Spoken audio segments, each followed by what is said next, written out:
జిల్లాలో రెవెన్యూ సమస్యలను పరిష్కరించేందుకు రెవెన్యూ క్లినిక్స్ ఎంతగానో ఉపయోగపడతాయని కలెక్టర్ పేర్కొన్నారు. కలెక్టరేట్లో 5 కౌంటర్లను ఏర్పాటు చేశామని తెలిపారు.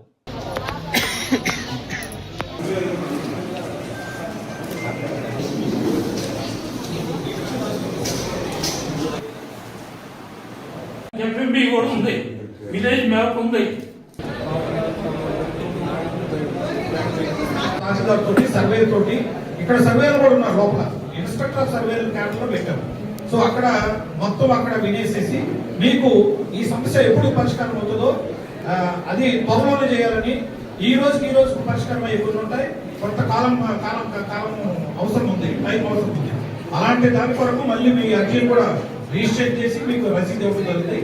దీనికి మేడం గారు ఇచ్చిన, కలెక్టర్ గారు ఇచ్చిన ఇన్స్ట్రక్షన్ ఏంటంటే వీటిని ఒక నిర్దిష్టంగా ఇక మళ్ళీ తిరగకుండా కొన్ని సమస్యలు మేము చేయలేము. కారణం ఏంటంటే మీకు అది కోర్టు ద్వారా మాత్రమే పరిష్కారం అవుతుంది. మేము ఏదైతే చేయలేమో, లేకపోతే పోలీసు వాళ్ళు మీ భూమి మీదకి పక్కన వాళ్ళు ఆక్రమించేశారు, మమ్మల్ని రానియట్లేదు అన్నారు, అది పోలీసు వాళ్ళ దగ్గర కేసు రిజిస్టర్ చేయాలి. మేము భూమి మీద పట్టా భూమి విషయంలో చాలా వరకు మేము రికార్డు మెయింటైన్ చేస్తాము, సర్వే చేస్తాము, మీకు హక్కులు రికార్డులో పొందుపరుస్తాము. మీకు ఏదన్నా మీ భూమిని వేరే వాళ్ళు ఆక్రమిస్తే సివిల్ కోర్టు ద్వారా కానీ లేకపోతే పోలీసు ద్వారా కానీ చేసుకోవాలి. ల్యాండ్ సంబంధించి చాలా గ్రీవెన్సెస్ వస్తున్నాయి ప్రతి సోమవారం.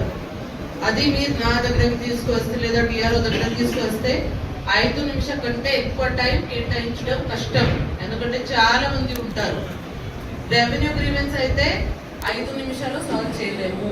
కనీసం ఒక్కొక్క దానికి ½ an hour పెట్టుకొని కాగితాలు నా దగ్గర ఏమున్నాయి చెక్ చేయాలి, మీ దగ్గర ఏమున్నాయి చెక్ చేయాలి. దాని తర్వాత ఆడియో లెవెల్లో ఆడియో దగ్గర కూడా అన్ని చెక్ చేసుకొని మీకు గైడెన్స్ ఇవ్వడం జరుగుతుంది. కొన్ని విషయాల్లో మీరు కోర్టు నుంచి తెలుసుకోవాలి, అది మీకు క్లియర్ గా చెప్పడం జరుగుతుంది. దాని తర్వాత మీ రెవెన్యూ ఆఫీస్ చుట్టూ లేదా కలెక్టరేట్ చుట్టూ తిరగద్దు. మీకు కొంతమంది మిడిల్ మ్యాన్ మిస్గైడ్ చేస్తారు, నేను చేయించుకుంటా, నాకు ఇవ్వు, నాకు తెలుసు. చాలా మంది తిరుగుతారు ఇలా మిడిల్ మ్యాన్ లాగా, ఏజెంట్ లాగా, మేము చేసి ఇస్తాం మీకు, నాకు ఇవ్వండి, మీ నుంచి డబ్బు కూడా తీసుకుంటారు దానికి. దయచేసి వాళ్ళని నమ్మద్దు. ఇక్కడ మీకు క్లియర్ గా చెప్పడం జరుగుతుంది, గైడెన్స్ చెప్పడం జరుగుతుంది. కోర్టులో కూడా మీకు సాయం కావాలంటే ఫ్రీగా అడ్వకేట్ పెడతాను, ఫ్రీగా లాయర్ ఇస్తాను, వారి సాయంతో కోర్టులో పెట్టించేయండి మీ కేసు.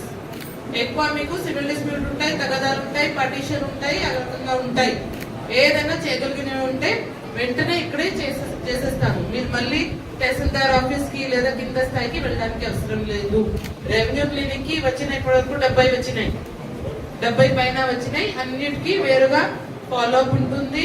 దీనికి వచ్చే సోమవారం కూడా 70లో ఎన్ని అయినాయి, ఎన్ని కాలా, ఎందుకు కాలా, అన్ని ఖాతాలు చెక్ చేసాము కదా, అప్పుడు కూడా కాలేదంటే ఏంటి, కోర్టుకి వెళ్ళాలంటే కోర్టుకి వెళ్ళారా లేదా, కేసు ఫైల్ చేశారా లేదా. మన ఫ్రీ లాయర్ ఇక్కడ ఉన్నారు, వారితో కూడా కల్పిస్తారు, ఇక్కడే ఉన్నారు లోపల. ఫ్రీ పంపించారా, ఫ్రీ లాయర్ అడ్వకేట్ దగ్గర కూడా పెట్టేసి వాళ్ళు కూడా కోర్టులో మీకు సాయం చేస్తారు, గైడ్ చేస్తారు. సో దయచేసి బయట వాళ్ళ మాట నమ్మద్దు. ఇక్కడ ఏం గైడెన్స్ ఇస్తున్నాము దాని ప్రకారం మీరు ప్రొసీడ్ అవ్వండి.